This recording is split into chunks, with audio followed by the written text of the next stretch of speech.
Drama जुड़वा की last episode होने वाली है, बहुत ही इंटरेस्टिंग, क्योंकि ज़ारा अपने बाप को सारा से मिलवा देती है और अपनी माँ को आकर हैदराबाद से ले जाती है। पहले तो इसका बाप इसकी माँ को देखकर हैरान हो जाता है, ये तो मर गई थी तो यहाँ कहाँ से आ गई। आगे से ज़ारा कहती है ये मरी नहीं थी, मेरे नाना मियाँ ने आपसे झूठ बोला था। अब जिस बात का डर था वही हुआ, लेकिन पहले आप मुझे ये बताएं कि आप कौन सी कंट्री से ये ड्रामा देख रहे हो। ज़ारा अपने बाप से कहती है मेरी माँ आपसे डर कर भाग गई थी, वो किसी और आदमी के साथ नहीं भागी थी, बल्कि उसको भगाने में आपकी बहन का हाथ था। आपकी बहन जब से आपके साथ रह रही है, ये जो जायदाद है ये उसके और उसके बच्चों के नाम हो जाए, इसलिए उसने आपकी दूसरी शादी भी ऐसी औरत से करवाई जो आपको बच्चा पैदा करके ना दे सके। इसमें आपकी दूसरी बीवी का कोई कसूर नहीं, उसने शादी से पहले अपनी सारी हकीकत आपकी बहन को बताई थी, फिर भी आपकी बहन ने आपके साथ धोखा किया है। कुछ दिनों पहले आपकी बेटी सारा जो इस घर से भागी थी, उसको भगाने में भी आपकी बहन फर्रत का हाथ था, और वो किसी आदमी के साथ नहीं बल्कि वो भागकर मेरे पास आई थी,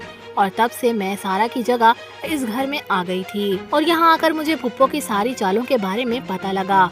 ये सुनकर मजहर यकीन नहीं करता, लेकिन जैसे ही सारा और ज़ारा दोनों उसके सामने आती हैं तो मजहर के पैरों तले से जमीन निकल जाती है। ये कैसे हो सकता है कि मेरी दो बेटियां हों, अब कोई रास्ता नहीं सच को कबूल करने का। शाजिया कहती है कि आज मैं अपनी दोनों बेटियों को अपने साथ लेकर चली जाऊंगी। मजहर ज़ारा का हाथ पकड़ लेता है, कहता है कि मैं ज़ारा को कहीं नहीं जाने दूंगा, जितनी ये तुम्हारी बेटियां हैं उतनी ही ये मेरे बच्चे भी हैं। इतना ही बेवकूफ आदमी हूँ जो मैं दूसरों के कहने पर आकर अपने बच्चों पर और अपनी बीवी पर जुल्म करता रहा। आगे से सारा कहती है कि आप तो थी नहीं मेरे पास, पर ये मेरी दूसरी मामा है जिसने आपकी तरह ही मेरा ख्याल रखा है। जिस पर मजहर आगे से कहता है मुझे माफ कर दो, मैं तुम तीनों से हाथ जोड़कर माफी मांगता हूँ। जिस पर शाजिया कहती है कि मैं आपको कैसे माफ कर दूँ, मैं बस यहाँ से अपनी दोनों बेटियों को लेने आई हूँ, इसके बाद मैं यहाँ से हमेशा हमेशा के लिए चली जाऊंगी। आगे से जिस बात का डर था वही हुआ, आखिर ज़ारा ने तुम्हें देख ही लिया। मैंने तुम्हारे डर से अपनी दूसरी बेटी की परवरिश एक शेरनी जैसी की है, ये किसी से नहीं डरती, ये हर बंदे से अच्छे तरीके से मुकाबला करती है, बस मैं उसको यहाँ से लेकर चली जाऊंगी। आगे से आदिल बोलता है इन सब में मेरा क्या कसूर है,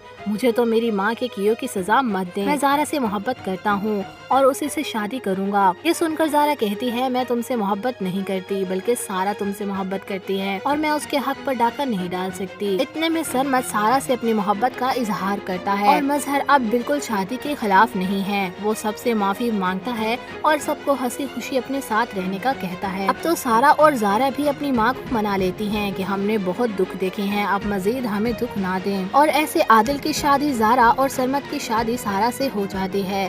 फर्रत को धक्के मार कर इस घर से निकाल देते हैं।